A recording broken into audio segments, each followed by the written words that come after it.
Hello and welcome to study IQ। Now recently China ने एक बहुत ही बड़ा स्टेप लिया है। इन्होंने प्रॉमिस किया है in front of the entire world कि ये लोग कार्बन न्यूट्रल बनेंगे बाय 2060। एक्चुअली 2060 से भी पहले कोशिश करेंगे टू बिकम कार्बन न्यूट्रल। यहाँ पे आप देखेंगे ये आर्टिकल है द इकोनॉमिस्ट का। China aims to cut its net carbon dioxide emission to zero. ये बहुत बड़ी बात है कि अगर चाइना जैसा एमिटर, यह मैं आपको बता दूं, चाइना दुनिया में सबसे बड़ा कार्बन एमिटर है। यूरोपियन यूनियन, यूएस, इंडिया तीनों को आप मिला लो तो भी इतना कार्बन एमिशन ये तीन रीजन्स एमिट नहीं करते जितना चाइना अकेला करता है। तो सिंस चाइना ने यहाँ पर ये कमिटमेंट करी है तो ये एक बहुत ही अच्छी बात है और एक बड़ी डेवलपमेंट है for the fight against climate change. मगर इसमें एक एस्पेक्ट ये भी है कि इंडिया पर यहाँ पे प्रेशर आता है कि इंडिया भी सिमिलर टाइप की यहाँ पर कमिटमेंट करे, क्योंकि इन द फ्यूचर इंडिया की इकोनॉमी भी काफ़ी ग्रो करेगी और हम भी बहुत सारा कार्बन एमिशंस एमिट करेंगे। डिस्कस करते हैं इस टॉपिक को। A very important topic for UPSC perspective. A lot to know, a lot to discuss as always.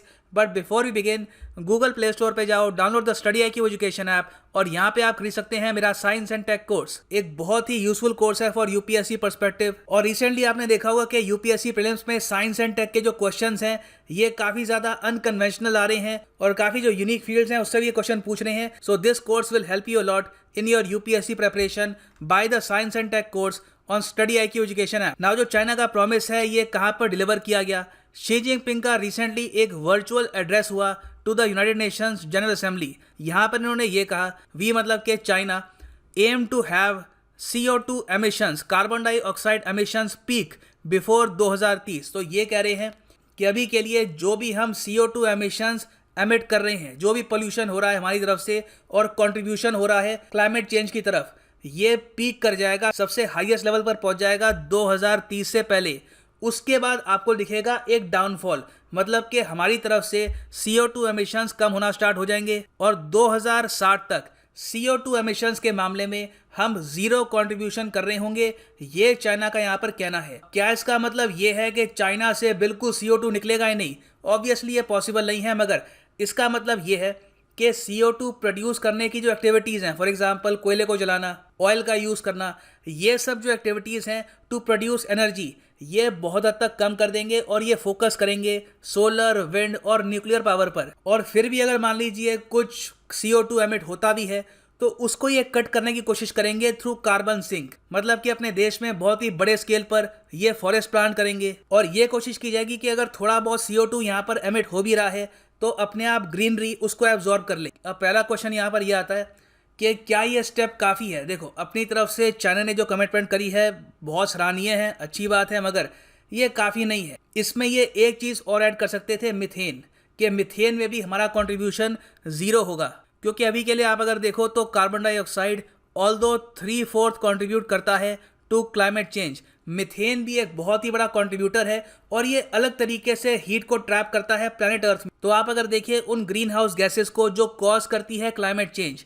उसमें से 76 कंट्रीब्यूशन है कार्बन डाइऑक्साइड का। ये चाइना कह रहा है इसको हम कर देंगे नेट जीरो हमारे देश से 2060 से पहले या फिर उसके आसपास। फिर बाकी आप अगर देखो तो कुछ कंट्रीब्यूशन मिथेन का है, नाइट्रस ऑक्साइड का है, फ्लोरिनेटेड गैसेस भी होती हैं।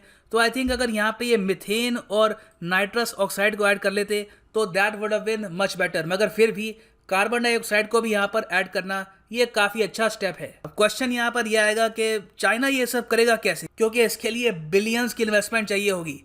वेल, चाइना का जो प्लान है ये आपके सामने है। अभी के लिए ये मान के चल रहे हैं कि 2025 तक जो कोयले का ये लोग यूज़ कर रहे हैं टू प्रोड्यूस एनर्जी, इसका यूज़ ये कम कर देंगे 2060 तक 96%। अभी के लिए ये लोग यूज़ करते हैं 2.86 बिलियन टन ऑफ कोल, ये कम करके कर देंगे बस 110 मिलियन। नेचुरल गैस को भी ये कम यूज़ करना स्टार्ट कर देंगे इवेंचुअली, यहाँ पर भी 75% की कटौती होगी। ऑयल को भी ये कम यूज़ करेंगे, 65% कम यूज़ होगा ऑयल का 2060 के आसपास।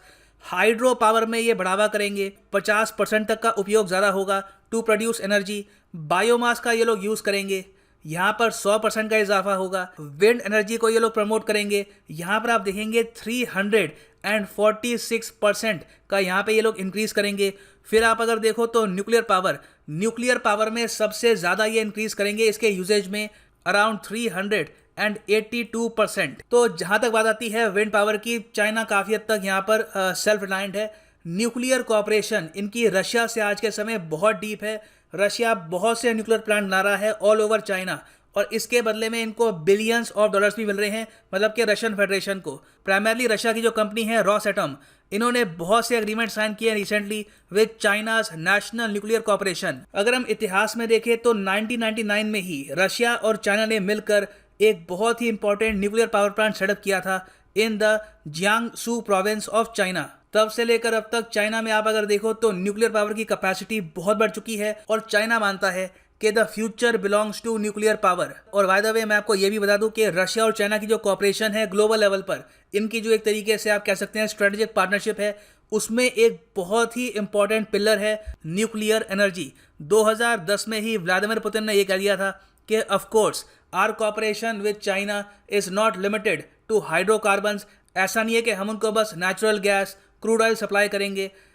हमारा जो मेन गोल है इवेंचुअली आने वाले 10-20 सालों में, वो है in the use of nuclear energy, peaceful use of nuclear energy. और इसका जो भी इनको इक्विपमेंट चाहिए, सप्लाई चाहिए, बिलियंस ऑफ डॉलर्स का बिजनेस होगा between Russia and China regarding nuclear power. हमारे यहाँ इंडिया में देखो प्रॉब्लम अभी भी ये है कि प्रोजेक्ट स्टार्ट होता है मगर कहीं ना कहीं एनजीओज बहुत उसका विरोध करते हैं।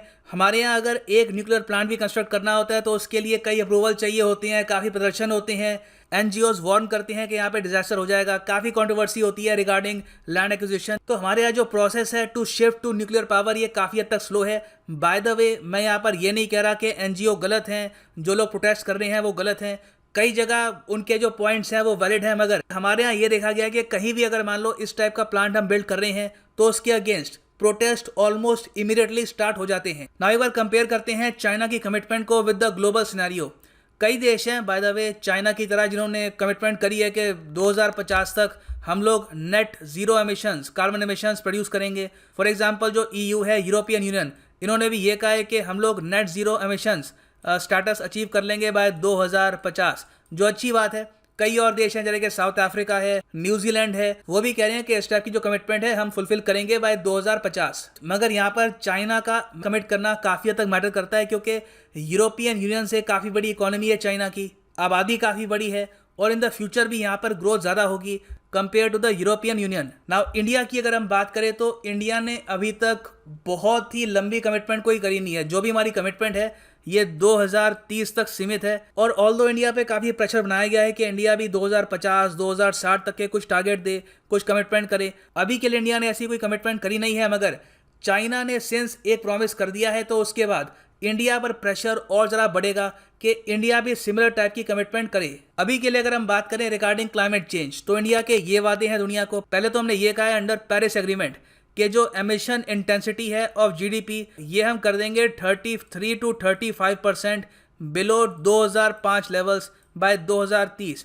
और जो पावर कैपेसिटी है उसमें 40% हम इस्तेमाल करेंगे non fossil fuel based source को, मतलब कि कोयला, ऑयल, इस सब का जो यूज़ है ये बहुत हद तक हम कम कर देंगे आने वाले कुछ सालों में। और अगर हम बात करें पेरिस क्लाइमेट एग्रीमेंट के बियॉन्ड की, तो रिसेंटली हमारे प्राइम मिनिस्टर ने यह भी कमिट किया था कि 2030 तक जो टोटल रीन्यूएबल एनर्जी की इंस्टॉलेशन है इंडिया में, यह बढ़ के हो जाएगी 450 गीगावाट तक, जो 5 गुना ज़्यादा है इंडिया की करंट इंस्टॉलेशन से, जो अभी के लिए है अराउंड 82.6 गीगावाट। सो अगर हम बात करें इंडिया के प्रोमिसेस की, तो इंडिया काफ़ी हद तक अपने प्रोमिसेस पे काम कर रहा है, और मेरा ये मानना है कि बहुत ही आसानी से हम 2030 तक जो भी हमारे वादे हैं अंडर पेरिस क्लाइमेट एग्रीमेंट और इसके बियॉन्ड भी जो हमारे वादे हैं हम इनको पूरा कर लेंगे।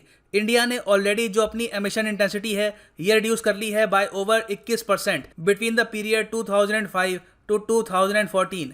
तो 2030 तक इंडिया बहुत ही आसानी से इसको 35% से भी ऊपर कम कर सकता है, इवन 50% तक कम कर सकता है। तो मतलब कि इस एरिया में इंडिया ओवर परफॉर्म कर सकता है, तो ये बहुत ही अच्छी बात है। और साथ ही साथ बहुत ही आसानी से जो हमारा non fossil fuel energy capacity है ये भी हम इंक्रीज कर देंगे बहुत ज़्यादा 2030 तक। मगर नीड यहाँ पर अब ये है कि इंडिया 2030 के बाद का देखे और 2060 के लिए एक इम्पॉर्टेंट टारगेट सेट करे। परहैप्स चाइना को यहाँ पर फॉलो करते हुए इंडिया भी कह सकता है कि 2060 तक हम लोग कार्बन डाइऑक्साइड का जो एमिशन है ये कट कर देंगे टू 0%। इसमें देखिए अच्छी बात यह है कि हम पे प्रेशर होगा नहीं, to reduce the levels of methane. हालांकि हमें करना चाहिए, मगर उसमें एक्स्ट्रा इन्वेस्टमेंट करने की अभी आवश्यकता होगी नहीं। हम अगर कार्बन के लेवल्स ही काफ़ी हद तक कम कर दे तो उससे क्लाइमेट चेंज काफ़ी हद तक कंट्रोल हो जाएगा। तो आई थिंक पॉसिबिलिटी है कि इन द फ्यूचर इंडिया भी इस टाइप की अनाउंसमेंट करेगा, और ये अनाउंसमेंट मोस्ट प्रॉब्ली की जाएगी एट UN या फिर G7 समिट। तो अभी के लिए ये एंड इस वीडियो का। Thanks for listening and as always God bless you all.